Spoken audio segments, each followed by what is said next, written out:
Next question में आपसे कह रहा है कि फलन f(x) जो है आपको दिया हुआ 1/√2 - x का प्रांत है, the domain of the function. तो यहाँ पर देखो डोमेन पूछ रहा है, यहाँ पर f(x) आपको दिया हुआ है, f(x) = 1/√2 - x है। तो बताइए डोमेन ऑफ द फंक्शन क्या होगा। तो यहाँ पर सिंपली देखो, समझो यहाँ कॉन्सेप्ट। तो चूँकि ये जो स्क्वायर रूट है, पहली बात तो जो डिनोमिनेटर है वो कभी भी 0 के इक्वल नहीं होना चाहिए, क्योंकि अगर ये 0 के इक्वल हो गया तो क्या हो जाएगा, इनफाइनाइट दे देगा, अनडिफाइंड हो जाएगा। तो पहला शर्त कि 2 - x जो है 0 के इक्वल ना हो। दूसरा शर्त क्या है कि स्क्वायर रूट के अंदर जो भी वैल्यू होती है वो क्या होती है, ग्रेटर देन 0 होती है, पॉजिटिव होती है। स्क्वायर रूट के अंदर क्या होती है, वैल्यू पॉजिटिव होती है। अगर निगेटिव हो गई तो इमेजिनरी वैल्यू हो जाएगी, इसलिए पॉजिटिव होती है। तो ये हो जाएगा आपका 2 - x इज ग्रेटर देन 0। और ग्रेटर देन और इक्वल टू नहीं लगेगा, क्यों, क्योंकि इक्वल टू लग जाएगा तो इनफाइनाइट हो जाएगा, ठीक है ना। तो जो है ये जो है 2 ग्रेटर देन x हो जाएगा, यानी जब 2 जो है ग्रेटर देन x हो गया तो इससे हमें क्या मिल जाएगा, x जो है एलिमेंट कहाँ से कहाँ तक का आ रहा है वैल्यू, -इनफाइनाइट से 2 तक का जाएगा। क्यों, अगर इसको डायग्राम में बनाएं तो ये 2 जो है हमारा 2 से x क्या कम है, तो 2 से कम इधर की ओर ऐसे जाएगा तीर, इधर -इनफाइनाइट है प्लस इनफाइनाइट है, तो ये देखो -इनफाइनाइट से 2 की ओर हमारा ये आंसर हो गया। अब चूंकि यहाँ पर इक्वल टू का ऐसे साइन नहीं लगा है, इसलिए हम लोग इसमें ओपन सर्किल लेंगे और ये ओपन ब्रैकेट बनाएंगे, ठीक है ना। अगर ये लगा होता तो यहाँ बिग ब्रैकेट बना देते, याद आ रहा है कि नहीं। तो वही चीज़ ये लिखी हुई है, यानी इसका जो डोमेन होगा वो -इनफाइनाइट से 2 होगा। ये आपका आंसर हो गया है। अब देखो ये नेक्स्ट क्वेश्चन में हम लोग आगे बढ़ते हैं 81 क्वेश्चन की ओर। 81 क्वेश्चन में आपसे क्या कह रहा है, ज़रा देखें। कह रहे हैं आपसे, निम्न में से कौन संवहनी क्रिप्टोगैमस अपुष्पी है, विच of the following is a vascular cryptogams. तो ये आपका क्या आंसर होगा इसका, ये बायोलॉजी से रिलेटेड है और इसका आंसर होगा टेरिडोफाइटा। टेरिडोफाइटा इसका आंसर होगा। रक्तवाहिनीहीन क्रिप्टोगैमस अपुष्पा एक पौधा है जिसमें जाइलम होते हैं, जो बीज के बजाय बीजाणुओं द्वारा प्रजनन करते हैं। टेरिडोफाइट संवहनी क्रिप्टोगैमस है। उदाहरण एक ही सिस्टम, इसको याद रखना। अब उसके बाद देखो नेक्स्ट क्वेश्चन में क्या कह रहे हैं, in a Boolean algebra b, plus फिर कॉमा स्टार फिर comma 0, 1 for every pair of elements a, b is the element of b। अच्छा ठीक है, the value of a + b complement plus a + b complement is equal to, इसमें whole का complement है और इसमें केवल b का कॉम्प्लीमेंट है, ठीक है ना। तो यहाँ पे अगर हम लोग यूज़ करें इसका, और आपसे पूछ क्या रहा है कि a + b का, अच्छा यहाँ पर देखो कॉम्प्लीमेंट है, यहाँ पर देखो कॉम्प्लीमेंट नहीं लगाया आपने, यहाँ मिस्टेक है, यहाँ पर भी कॉम्प्लीमेंट है। तो देखो यहाँ पर इसका ये दिया हुआ, इसी में हम लोग समझ लेते हैं a b दिया हुआ, तो 0 0 0 1 1 0 1 1 ये होगा। कोई हम लोग यहाँ बाइनरी की बात करेंगे तो बाइनरी में केवल 2 डिजिट होते हैं, यहाँ कह रहा है ना कि 0 और 1 लेना है, तो या तो 0 लीजिए या तो 1। तो 0 1 से कितने ऐसे पेयर बन सकते हैं, 4, या तो 0 0 या तो 0 1 या तो 1 0 या 1 1। फिर a + b करेंगे तो 0 + 0 0, 0 + 1 1, 1 + 0 1 और 1 + 1 2 नहीं लिखेंगे, ध्यान रखना। ये ट्रू और ट्रू ट्रू होगा, 1 मतलब ट्रू, फिर 1 मतलब ट्रू, तो ट्रू और ट्रू ट्रू। फिर उसके बाद इस b कॉम्प्लीमेंट है, b कॉम्प्लीमेंट का मतलब क्या हुआ, जो ये हो उसका उल्टा।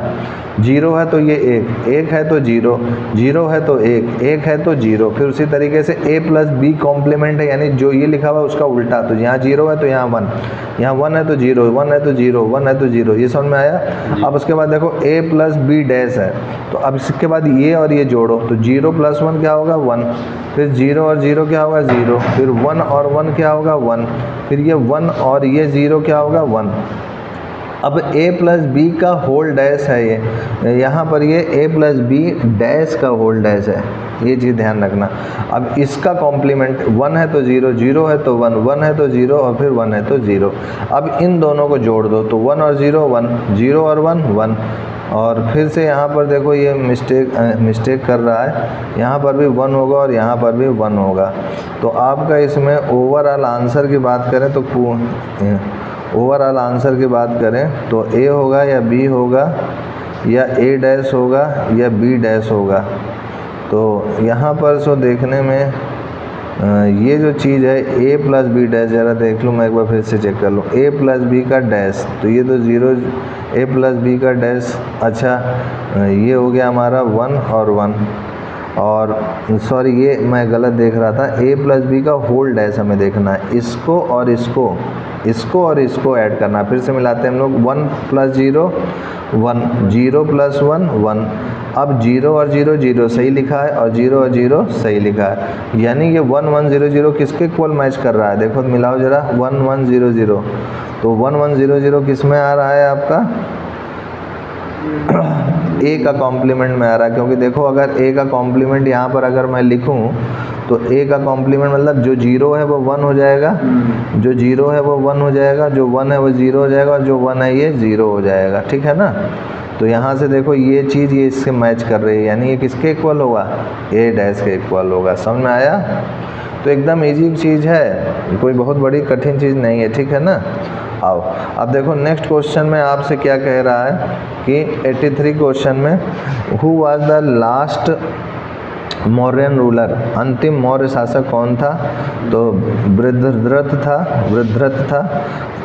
शतधन्वन का पुत्र वृद्धरथ मौर्य साम्राज्य का अंतिम शासक था। वृद्धरथ का शासन 186 ईसा पूर्व से 180 ईसा पूर्व तक था।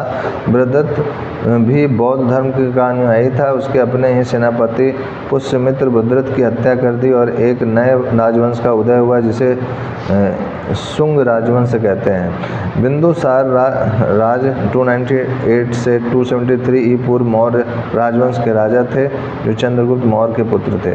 दशरथ और मौर्य वंश के राजा थे, वो सम्राट अशोक के पौत्र थे। इसने आजीविक संप्रदाय के अनुयायियों को नागार्जुन गुफा प्रदान की थी। अब देखो नेक्स्ट क्वेश्चन में आपसे क्या कह रहे हैं कि अगर आयोटा -1 और आयोटा +1 का मान है क्या है, ये आपसे पूछ रहा है। तो आइए इसको करते हैं हम लोग। देखो ध्यान रखना इस चीज़ को, जो क्वेश्चन जो न्यूमेरिकल बता रहा हूँ भूलना मत। आयोटा -1 अपॉन आयोटा +1 ये चीज़ है। तो यहाँ पर इसको हम लोग सबसे पहले तो इसके कॉन्जुगेट से अंदर मल्टीप्लाई कर देते हैं। इसके किसके, ये जो डिनोमिनेटर, इसका कॉन्जुगेट क्या होगा, इसका कॉन्जुगेट होगा आयोटा -1 होगा। इसका कॉन्जुगेट क्या होगा, आयोटा -1, मतलब जो प्लस है वो माइनस होगा, तो हो जाएगा आयोटा -1 ये हो गया आपका जी।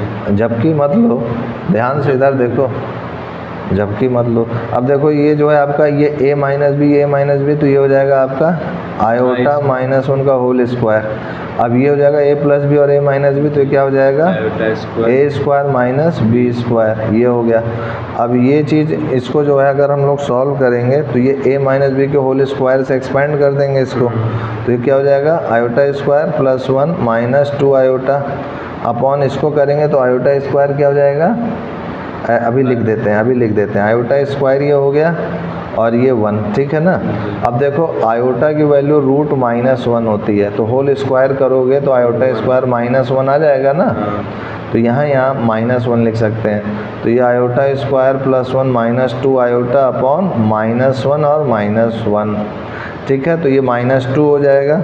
तो इसको जो है सॉल्व अगर करते हैं हम लोग तो आयोटा स्क्वायर यहाँ पे भी रखेंगे, इसमें भी माइनस, हाँ यहीं पर अब रख देते हैं, ये -1 रख दिए तो -1 और +1 देखो कैंसिल आउट हो गया, तो बचा क्या -2 आयोटा अपॉन -2, तो ये और ये कैंसिल आउट हो गया, तो मॉडुलस आयोटा बचा। और इसमें क्या पूछ रहा था आपका, हाँ वैल्यू क्या होगी, तो यहाँ पर मॉडुलस आयोटा का जो है इतना ही बस निकाला। अब इसको जो है मैं इसके आगे आपको बता देता हूँ।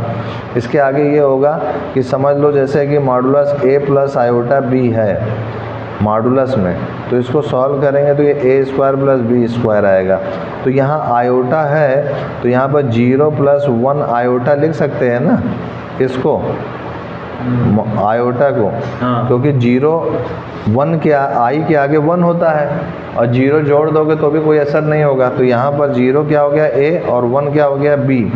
तो इसको सॉल्व करोगे तो 0 का स्क्वायर प्लस 1 का स्क्वायर, तो ये हो जाएगा आपका √1, तो ये आ जाएगा 1।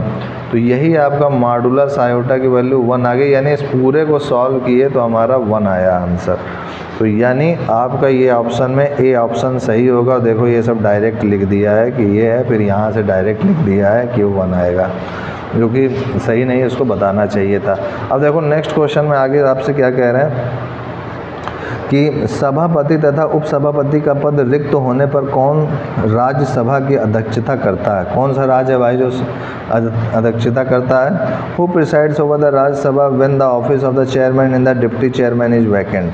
तो आपसे ये पहले भी हो चुका है, राज्यसभा के सदस्यों द्वारा निर्वाचित सदन का सदस्य ये करता है कि हाँ, ये पहले भी पूछा गया था। राज्यसभा तथा उपसभापति का पद रिक्त होने पर राज्यसभा की अध्यक्षता राज्यसभा के सदस्यों द्वारा निर्वाचित सदन का सदस्य करता है।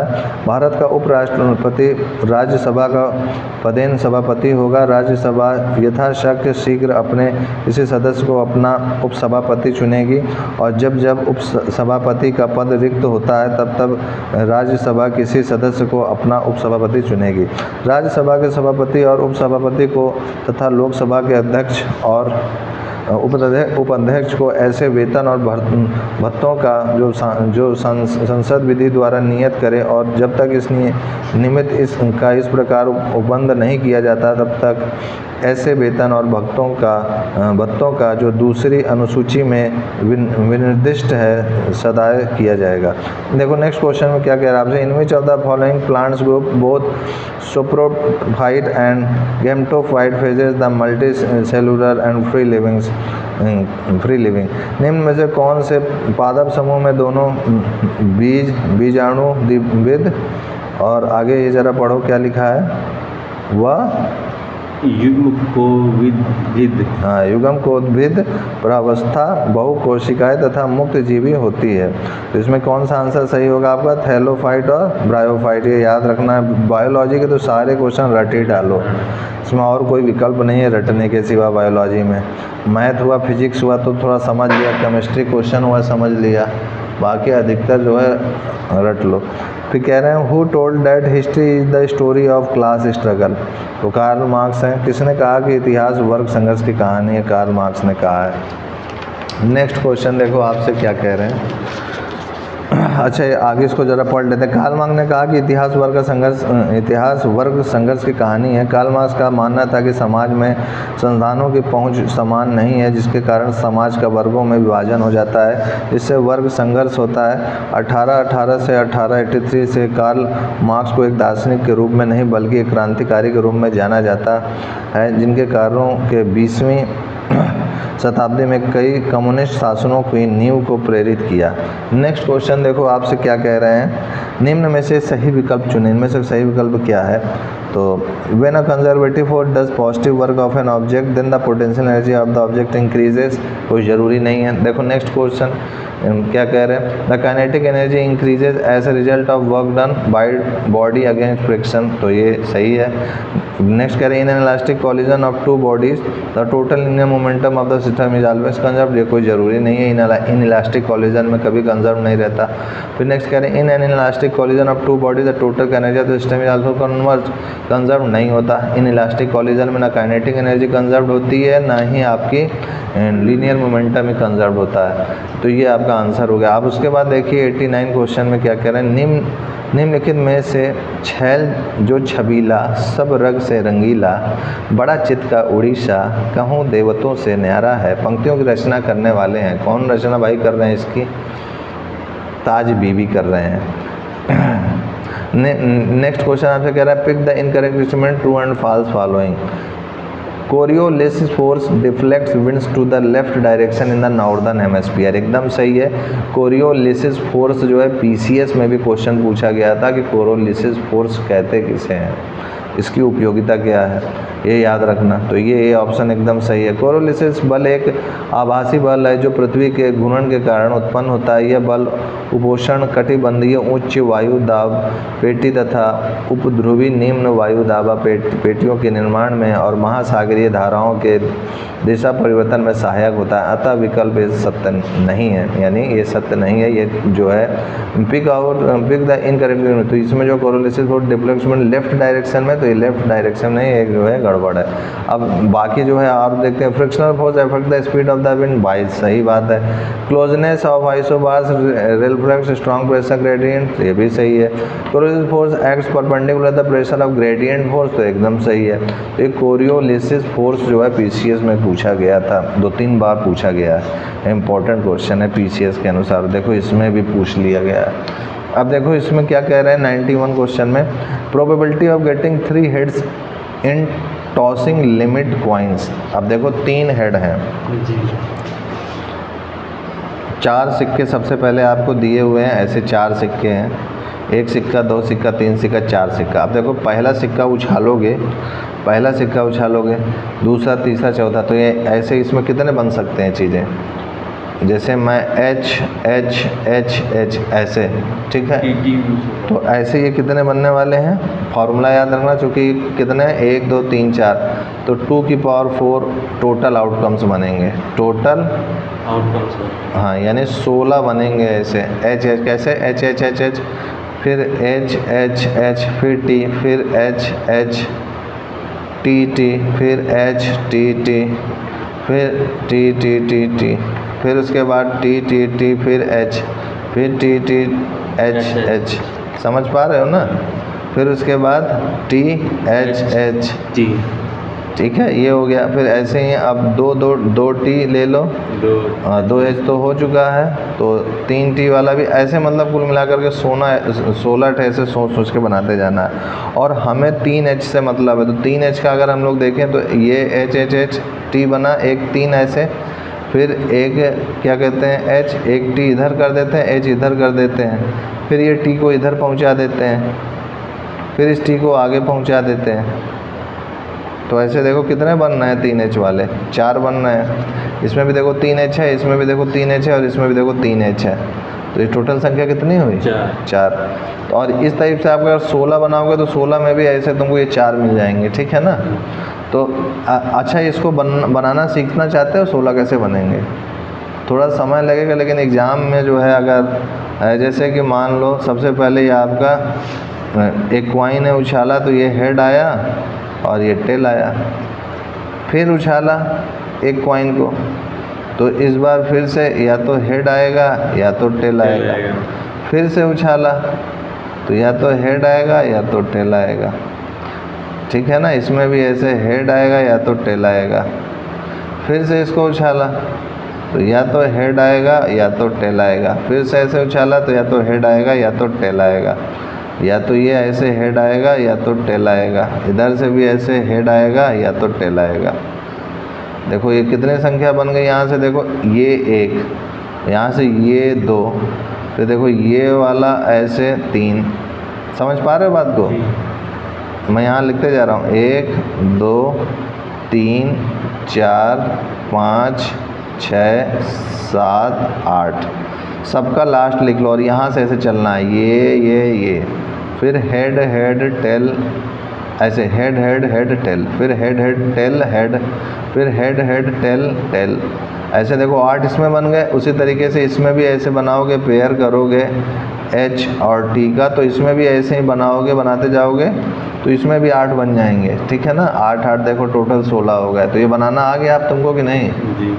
अब देखो उसी तरीके से यहाँ पर ये 4 हो गया। अब तुमसे पूछ रहा है तो आपका प्रोबेबिलिटी क्या हो जाएगा, given outcomes upon total outcome, यानी 4/16 यानी 1/4, तो 1/4 इसका आंसर हो जाएगा। अब देखो नेक्स्ट क्वेश्चन आपसे क्या कह रहे हैं, which are the following statement is incorrect for angiotensin mechanism involve is kidney regulation.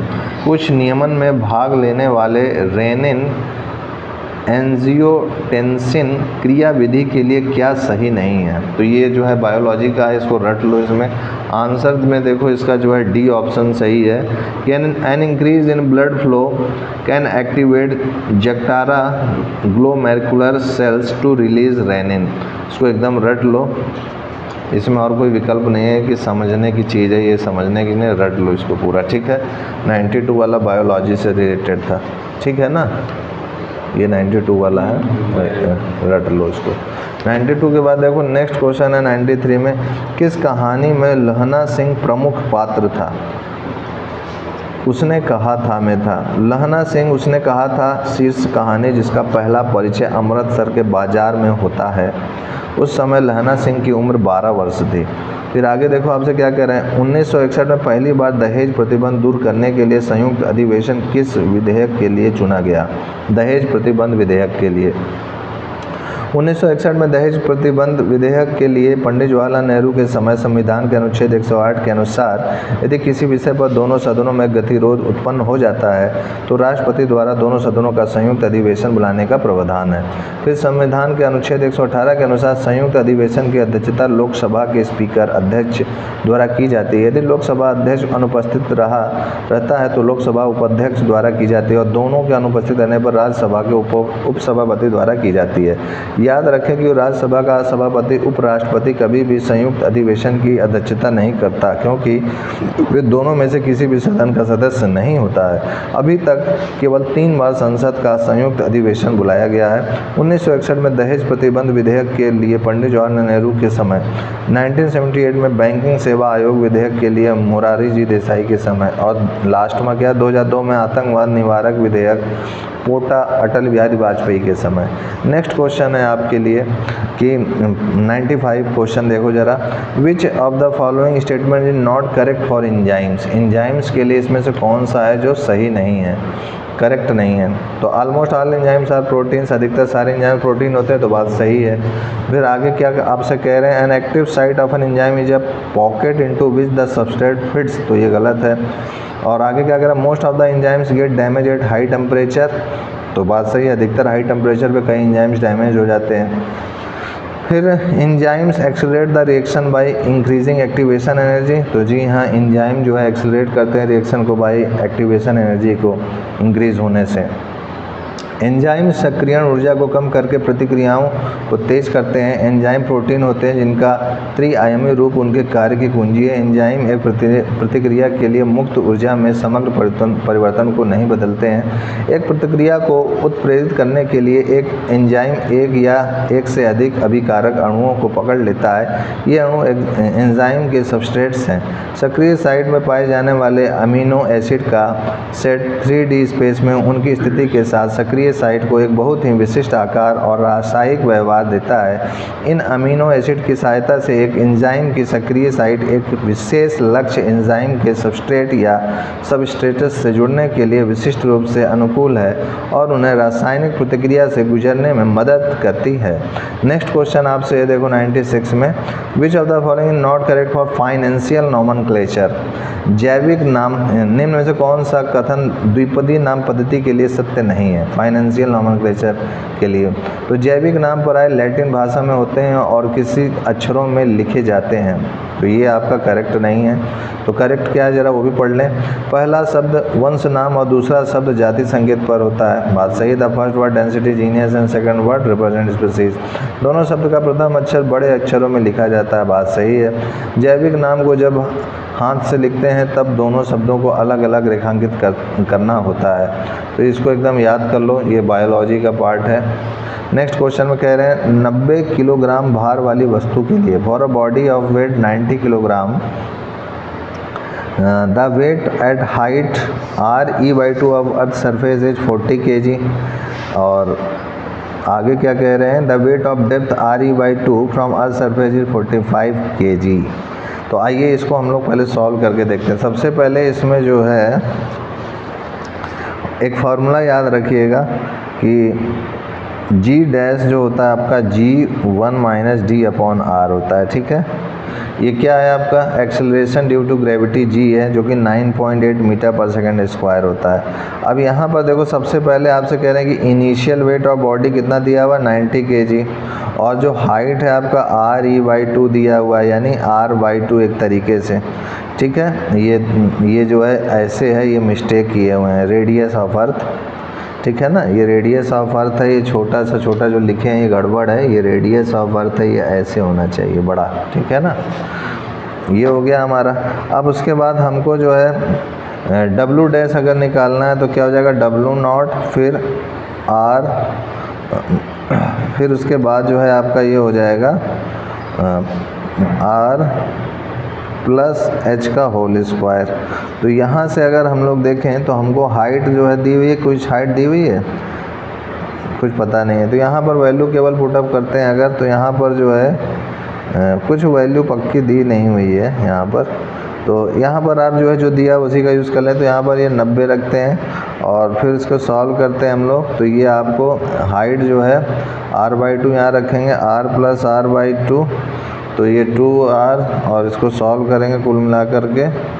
h जो है हमारा R/2 ही है और ये R है, तो इसको सॉल्व किया तो ये हमारा होल स्क्वायर भी है, तो ये हमारा आ गया 4/9। तो यहाँ से इसको सॉल्व किया तो ये 40 आ गया। तो कुल मिला करके इसमें जो है ऑप्शन ए वाला सही है। और अगर गहराई के साथ g का परिवर्तन देखें तो ये होगा, इसको याद रखना। और भी कई इसमें फार्मूले दिए हुए हैं कि g dash equal to g और R/2R लिख दिया, d इक्वल टू R/2 है। और इससे अगर वेट को सॉल्व करें तो आपका जो है वेट आपका आ जाएगा 45। तो इस वाले फार्मूले से यहाँ पर रखेंगे अगर तो g, और ये हो जाएगा आपका 1 माइनस d जो है r के बराबर है 2r, d जो है R/2 है तो 2 इधर नीचे आ चुका है, ये r कैंसिल आउट हो गया है। तो g dash equal to g 1 minus half, तो हाफ, तो ये हो जाएगा हमारा हाफ, यानी 2 माइनस 1 1। तो कुल मिलाकर के g डैश आपका ये हाफ जो है ऊपर चला जाएगा। तो यहाँ पर ये हाफ ऊपर 1 माइनस हाफ करेंगे तो हाफ आएगा, और हाफ तो फिर ऊपर चला जाएगा, कहीं मिस्टेक कर रहे हैं। तो ये जो है हमारा 1 माइनस d/r है। तो ओवरऑल जो है अगर हम लोग देखें तो यहाँ से g डैश हमारा 2g हो गया, यानी g हमारा g डैश/2 हो जाएगा, यानी हमारा सिंपली ये 90/2 यानी 90/2 यानी 45। तो यही हमारा आ जाएगा। क्यों आ जाएगा? क्योंकि हमें पता है कि जो वेट होता है वो मास इंटू जी होता है। तो डब्ल्यू डैश क्या हो जाएगा? m इंटू जी डैश हो जाएगा। तो यहाँ से अगर हम लोग जी डैश की बात करें तो जी डैश क्या हो जाएगा? 2gm हो जाएगा डब्ल्यू डैश। तो डब्ल्यू डैश हो जाएगा 2w हो जाएगा। तो सिंपली यहाँ से अगर हम लोग देखें तो ये w क्या हो जाएगा? डब्ल्यू डैश बाई 2 हो जाएगा, यानी 90/2 यानी 45। तो यानी आपका ये वाला ऑप्शन भी 90 वाला ऑप्शन भी सही है। यानी ये जो ए ऑप्शन है फर्स्ट और सेकंड बोथ आर करेक्ट, दोनों ही सही हैं, ये आंसर सही होगा। अब उसके बाद देखो 97 के बाद नेक्स्ट क्वेश्चन है हमारा 98। 98 में कह रहे हैं तारे का रंग इंगित करता है। तारे का रंग क्या इंगित करता है? Colour of the star indicates ताप, टेम्परेचर को करता है। तारे का रंग तापमान दर्शाता है। तारों का रंग उनके तापमान को प्रदर्शित करता है। अत्यधिक तापमान वाले गर्म तारों का रंग नीला और कम तापमान वाले ठंडे तारों का रंग लाल होता है। गर्म तारे नीले प्रतीत होते हैं क्योंकि उनके अधिकांश ऊर्जा स्पेक्ट्रम के नीले भागों में उत्सर्जित होती है। स्पेक्ट्रम के नीले भागों में कम उत्सर्जन होने के कारण ठंडे तारे लाल प्रतीत होते हैं। निम्न में से कौन सा रोग थायराइड संधि से संबंधित नहीं है? Which disease is not related to thyroid gland? तो एडिशन का रोग क्या है? एडिशन रोग एड्रिनल ग्रंथि से संबंधित है। प्लूमर का रोग हाशीमोटो का रोग अवटुआ मानता थायराइड ग्रंथि से संबंधित है। अधिवृक्क ग्रंथि एड्रिनल ग्रंथि के कशेरुकी जीवों में पाई जाने वाली एक अन्तःस्रवी ग्रंथि है। यह वृक्क के ऊपर स्थित होता है। फिर कह रहे हैं एड्रिनल ग्रंथि शरीर में सोडियम के नियंत्रण के लिए एल्डोस्टेरॉन नाम की हार्मोन उत्पन्न करती है। नेक्स्ट क्वेश्चन आपसे कह रहा है Visvesvaraya iron and steel limited located in the state of Karnataka में, यहाँ ये ए लिखा है। विश्वेश्वराय लोहे एक इस्पात लिमिटेड कर्नाटक राज्य में स्थित है। विश्वेश्वराय लोहे एक इस्पात लिमिटेड की स्थापना मद्रावती नदी के किनारे पर शिमोगा कर्नाटक में सन 1923 में की गई थी। इस कंपनी को लोहा बाबा बुदन की पहाड़ी केमानुगुदी की खान कर्नाटक से मिलता है। जब जल विद्युत जोग व शरावती परियोजना कर्नाटक से मिलती है। तो इस टाइप से आपका ये वाला पेपर ख़त्म हो गया है। अब हम लोग नेक्स्ट वीडियो में इसके द्वितीय पाली में जो पेपर हुआ है उसको देखेंगे। तो आज के लिए इतना ही। जय गुरुदेव, जय श्री राम, जय भारत माता, and I will see you next time.